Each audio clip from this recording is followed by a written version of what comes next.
ভাবি গুড ভাত ভাবি আপনারা সকালে ভাত খাচ্ছেন? জি ভাবি, নাস্তা করতেছে, আপনিও বসেন ভাত খান। ভাত খাবো মানে? সকালবেলা আমাদের সোসাইটির কেউ তো ভাত খায় না, আর আমি কেন ভাত খাবো? ও তাহলে কি খায় ভাবি? ব্রেড খায়, জেলি খায়, বাটার খায়, জ্যাম খায়। জ্যাম তো খাই, প্রতিদিন যাইতে যাইতে অফিসে জ্যাম খাইতে খাইতে যায় না। সকালবেলা এত জ্যাম পড়ে, বাবা রে বাবা। ভাবি এটা একটা ফুড আইটেমের নাম বলেছি আমি। ও ও তাহলে কি ভাত দুপুরে খায়? না, দুপুরে আপনি খাবেন কিনোয়া। কি খায়? কিটা খাইতেছিস ভাবি? এর তো কি নাই খাইতেছি, ফাও খাইতেছি না। কিনোয়া একটা সাউথ এশিয়ান সুপার ফুড, আমরা তো রেগুলার খাই। আপনি যদি এটা খেতে না চান, আপনি ওটস খেতে পারেন, গ্রিন চিকেন স্যালাড খেতে পারেন, সল্টেড ভেজিটেবল খেতে পারেন। এটা কি ভাত খাওয়ার আগে খাবো না পরে খাবো? এগুলো খেলে আপনি ভাত কেন খাবেন ভাইয়া?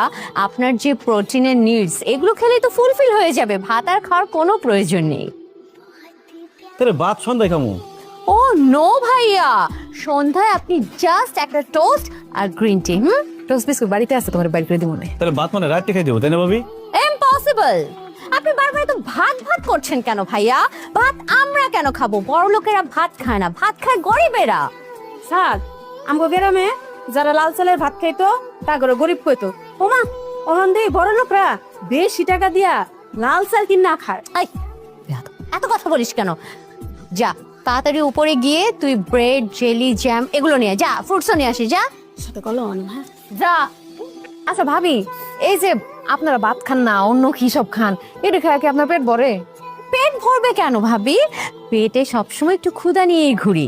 স্ট্যাটাস মেনটেন করতে হলে পেটে সবসময় ক্ষুধা নিয়ে ঘুরতে হয়। পেটে খিদা নিয়ে করুন কেন ভাবি? এত কষ্ট করার দরকার নাই, আমরা আজকে ভাত খেয়ে ফেলি। এই চল, হ্যাঁ বুঝছি। সরি, তাহলে তো অনেক খান। ঠিক আছে ভাবি, আপনার ব্রেকফাস্ট করেন। ভাবি ভাইয়া অফিসে চলে গেলে আপনি চলে আসেন, রেসিপি দিয়ে দিব। চল। দেখছো কি সুন্দর বড় লোক খাওয়ান দিয়ে গেছে।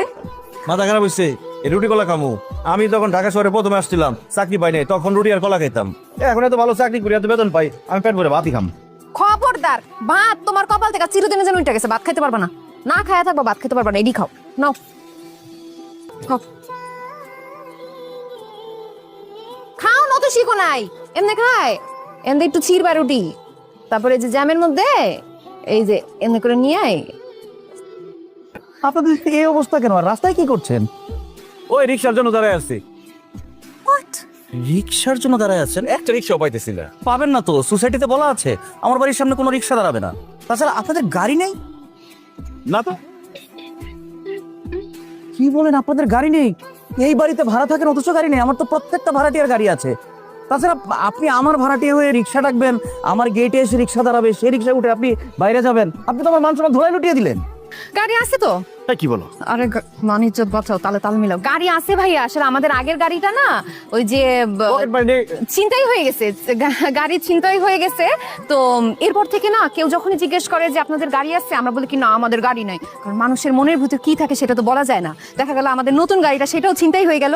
আর আমাদের নতুন গাড়ি আসতেছে, আমরা অ্যাডভান্স দিয়ে রেখে আসছি, এই শুক্রবার ডেলিভারি দিবে। Wow great. ভাবি তাহলে নেক্সট ফ্রাইডে আপনাদের গাড়িতে করে আমরা ঘুরতে যাব, কি বলো? হ্যাঁ সেটা ভালো হয়। অবশ্যই ভাবি, আমাদের গাড়িতে করে আপনাদের ঘুরাবো। ঠিক আছে, ঠিক আছে। আসি। এই কি বললো তুমি এটা? কি বললাম? আমাদের গাড়ি মানে? গাড়ি পাবো কোথায় আমরা? গাড়ি কোথায় পাওয়া যায়? দোকান থেকে পাবা, দোকান থেকে কিনে নিয়ে আসবা। আরে গাড়ি যে কিনবো টাকা পাবো কোথায়? কার্ড দিয়ে না, ওয়াশিং মেশিন কিনলাম, ওই কার্ড আলোরে ডাক দাও, বলো আমাদের একটা গাড়ি লাগবে, গাড়ি দিয়ে দেখ। কনগ্রাচুলেশনস, এই হচ্ছে আপনাদের গাড়ি। কি বলেছিলাম না, স্বপ্ন দেখবেন আপনারা, পূরণ করব আমি। যেই কথা সেই কাজ, ফলাফল গাড়ি আপনাদের সামনে। ওকে বাই দ্য ওয়ে, আমার সকল কাজ সম্পূর্ণ করা শেষ, এবার আপনাদের কাজ শুরু। ঠিক আছে, আমরা ঠিকঠাক মতো গাড়ি চালাবো। না না, বিষয় তা না। আপনার গাড়ি আপনি চালান অথবা ফেলে রাখেন, সেটা আপনার হেডে। কিন্তু প্রত্যেক মাসের 15 তারিখের মধ্যে ইনস্টলমেন্টের 28,000 টাকা আমার ব্যাংক অ্যাকাউন্টে পৌঁছে দেবে। ভাই এটা কোনো ব্যাপারই না, আমার জামাই এখন অনেক বড় অফিসার, অনেক টাকা ইনকাম করে। 15 তারিখ কেন, 1 তারিখের মধ্যে টাকা ক্লিয়ার হয়ে যাবে। Okay fine. যদি নতুন কোনো স্বপ্ন দেখেন তাহলে এই নূরে কাঞ্চনকে স্মরণ করবেন, আমি যথাসময়ে পৌঁছে যাব। এই আমার কার্ড। ভাই এর আগে 3বার কার্ড দিয়েছেন, আছে কার্ড আছে বাসে। Okay fine, enjoy yourself, bye, আল্লাহ হাফেজ। ওরে আল্লাহ, আমাদের নিজেদের গাড়ি, কি যে ভালো লাগতেছে। কোনো সময় স্বপ্নে ভাবছো নিজেদের গাড়ি হবে আমাদের এরকম? এত খুশিও না, বুঝবো তো আমি। মাসের যখন 15 তারিখ আসবে তখন 28,000 টাকা আমার দিতে হবে। তো দিবা। ভাঙা কেন দিচ্ছে? গাড়ি কোথায় আপনাদের? এই ভাইয়া ভাবি চলে আসে। এই গাড়ি কই? কোথায় গাড়ি? এই যে আমাদের নতুন গাড়ি। মনীষ সাহেব, আপনার মাথা গেছে? এইটারে আপনি গাড়ি বলতেছেন? হ্যাঁ, চারটা চাকা হইলেই গাড়িরে গাড়ি বললেন না, অন্য গাড়ি লজ্জা পাবে। এটা দেখে মনে হচ্ছে এটার উপর দুর্ভিক্ষ হয়েছে, সুনামি হয়েছে। 10 তলার উপর থেকে ঘূর্ণিঝড়ে আপনার সামনে এনে ফেলাইছে, আর আপনি লয়েছেন আইনা বলতেছেন এই যে আমার গাড়ি। সি সি সি সি সি, মান সম্মান রাখলেন না মিয়া। ভাবি, এটা একটা গাড়ি হলো? আপনার কি মাথায় সমস্যা আছে যে আমাদের অফার করতেছেন এই গাড়িতে আমাদের ঘুরতে নিয়ে যাবেন? ছি ভাবি, আমার স্ট্যাটাসের সাথে কি এই গাড়িটা যায়? আর এই যে সব দোষ তোমার। তোমাকে 100 বার আমি বলেছি কাউকে বাসা ভাড়া দেওয়ার আগে তার বায়োডাটাটা ঠিক মতো চেক করো। এদের দেখলে কি বোঝা যায়? এই যে দেখো কত সুন্দর গায়ের রং, এই মেয়েটা কত লম্বা চড়া, আমি দেখে মনে করছি সচ্ছল গাড়িটারই আছে।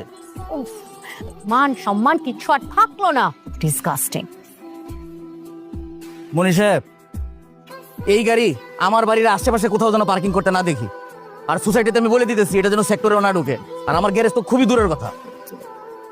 দিয়া না মানিজ্যটা পুরো নষ্ট করে। আরে গাড়ি সম্পর্কে আমি কোনো কিছু বুঝি?